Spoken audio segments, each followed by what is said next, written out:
ఉప్పరాజు గారే అని చెప్పే బ్రహ్మాజీ గారు ఇప్పుడు చాలా భిన్నమైన రోల్ బాపు సినిమాలో ఆయన కనిపించబోతున్నారు. సో బాపు సినిమా గురించి అఫ్ కోర్స్ మాట్లాడబోతున్నాం. కానీ బ్రహ్మాజీ గారి ఇంట్రొడక్షన్ ఇవ్వాలంటే ఏముంది, సుపరిచిత నటులు. ఆయన ఇంతవరకు ఎక్కడా కూడా ఆయనకు ఒక ముడత కూడా రాలేదు మొహం మీద.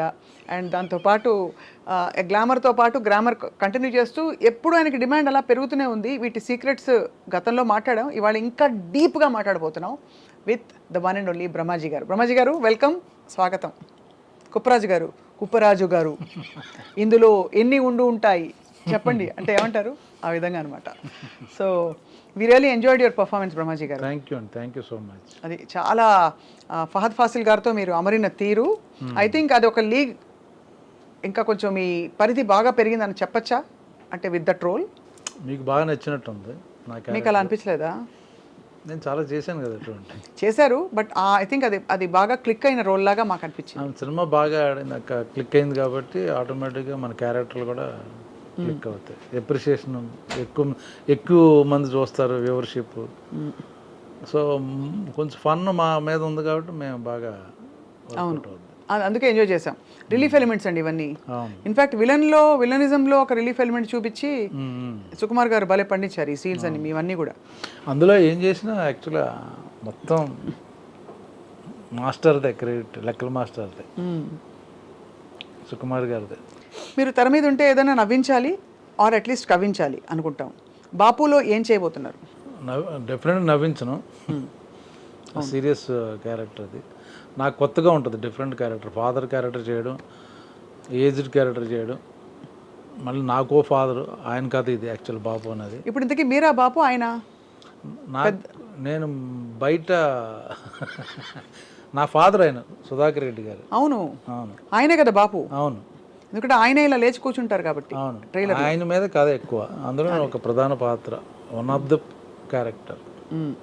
అండ్ మీ ఆపోజిట్ ఆమని గారు నటించారు. రైతులు, భూములు, రస్టిక్, రా బ్యాక్ డ్రాప్ అంతా అర్థమైపోతుంది. ఎలా ఉండేది ఇమ్మీడియట్ షిఫ్ట్? ఎప్పటి నుంచి మొదలు పెట్టారండి బాపు సినిమా? యాక్చువల్లీ లాస్ట్ ఇయర్ కరీంనగర్లో చేసాం, వెళ్ళి షూటింగ్ అక్కడే ఉన్నాం.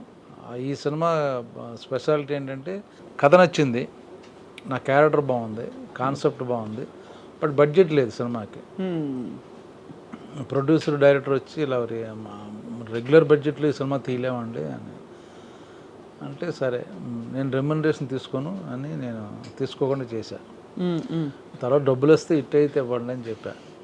అలాగే ఈ సినిమాకి ఉన్న ఇంకో స్పెషాలిటీ ఏంటంటే క్యారవాన్స్ వాడలేదు. కరీంనగర్లోనే ఆ చుట్టుపక్కల వాళ్ళ ప్రొడ్యూసర్ గారి తాలూకు ఇళ్లల్లో ఉండి అక్కడే పడుకుని అక్కడే తిని ఆ సినిమా ఫినిష్ చేసుకుని వచ్చాం బయటకు. So you will be in that mood, ఆ అట్మాస్ఫియర్లో ఉంటాం అన్నమాట.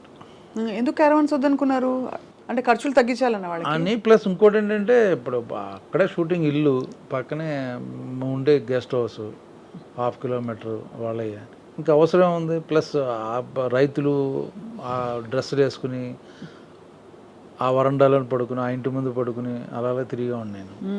ఎండ, దోమలు, ఏసీ లేకపోవడం ఇవన్నీ మిమ్మల్ని ఎఫెక్ట్ చేయలేదన్నమాట? ఏం చేయలేదు. అయితే మీరు ఆల్మోస్ట్ చాలా ఈ సినిమా కోసం చాలా మీ మనసు పెట్టి చేసిన సినిమా అని అన్నారు. అవును. కాదు, రెమ్యునరేషన్ ఎందుకని తీసుకొని అన్నారు? బికాస్ బడ్జెట్, నా సినిమాకి బడ్జెట్ నా రెమ్యునరేషన్కి వచ్చేస్తుంది, అందుకని వద్దులే తర్వాత చేద్దాం. బాగుంది కాన్సెప్ట్, నాకు కొత్తగా ఉంది, డైరెక్టర్ ఐడియా ఉంది, కొత్త డైరెక్టరు, డిఫరెంట్ ఐడియా అనుకుని సరే. మరి ఇది ఓకే, ఇది చేసేసారు ఫైన్. ఆపర్చునిటీ కాస్ట్ అని ఒకటి ఉంటుందండి ఎకనామిక్స్లో. అంటే ఇది కోల్పోవడం వల్ల, ఇది చేయడం వల్ల ఏం కోల్పోయాననే దానికి అఫ్కోర్స్ మీరు అన్ని లెక్కలు వేసుకోవాలని చెప్పట్లేదు, but I'm just asking, did you give up any opportunities దీనికోసం ఆ టైంలో? ఆ 15 రోజులు 20 రోజులు షెడ్యూల్ ఉంటుంది కదా, ఆ టైంలో ఇతర ఆపర్చునిటీస్ వచ్చి నో ఐఎమ్ బిజీ విత్ బాపు అన్నారా? ఒకవేళ వచ్చి వెళ్ళిపోయినా కూడా ఐఎమ్ ఫైన్ విత్ దట్. అలా అనుకునేది అడ్వాంటేజ్ వస్తుంది నాకు. కొత్తగా బ్రహ్మాజీని ఈ కైండ్ ఆఫ్ క్యారెక్టర్లో మనం కూడా తీసుకోవచ్చు, అది ఇంపార్టెంట్ నాకు. కొత్త బ్రహ్మాజీని చూస్తారు అన్న ఇది. సో బ్రహ్మాజీ 2.0 అనొచ్చా ఈ క్యారెక్టర్లో? బికాజ్ ఇలాంటి క్యారెక్టర్స్ మీరు ఎక్కువ చేయలేదు. చేయలే ఎప్పుడు, అంటే ఇలా ఎక్కువ సీరియస్గానో లేకపోతే కొంచెం ఫన్నీగా at the same time light హార్టెడ్గా చూసి అలవాటు మిమ్మల్ని. అందుకని ఇది కూడా చేస్తున్నాను. సో అన్నీ చేస్తాం మళ్ళీ నెక్స్ట్ మళ్ళీ ఇది రిపీట్ అవ్వదు. Then will be something else లాగా. సో ఎలా ఉండింది భాష అది నేర్చుకోవడం ఈ